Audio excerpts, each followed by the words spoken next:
bodies now do ask about this, but it's kind of not the international norm. So you might argue that funding bodies aren't giving sufficient attention to considerations of misuse.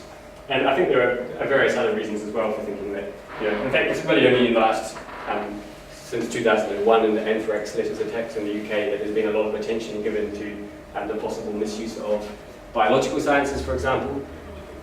There's sort of starting to be some kind of regulatory framework set in place for trying to prevent the misuse of biological science, but it's not very well developed, so you might think that until there's a kind of good system for kind of regulating science to try to prevent misuse, then individual scientists do still have some responsibility to be thinking about how their work might be used.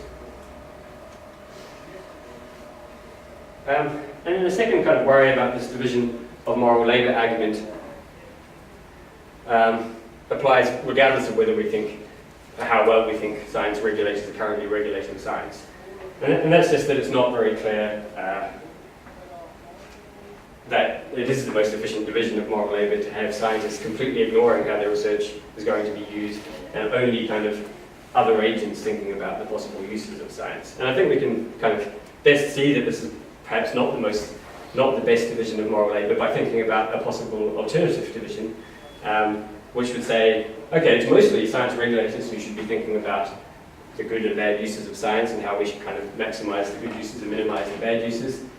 Scientists most of the time are kind of free to not think about these kinds of things, but in cases where there's a kind of very obvious negative use of a piece of scientific knowledge, then in those kinds of cases, scientists should start to think about how their research might be used.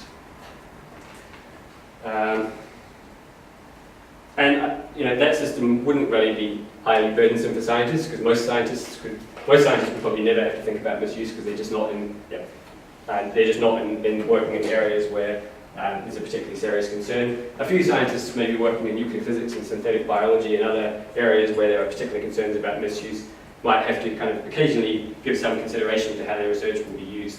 But it's going to be not exactly a highly burdensome system, and it might have significant benefits because it might help to prevent some of the most serious misuses of science. So I just think that it's hard to see how that kind of division of labour could be less efficient than a division that just says scientists completely ignore the use of their research.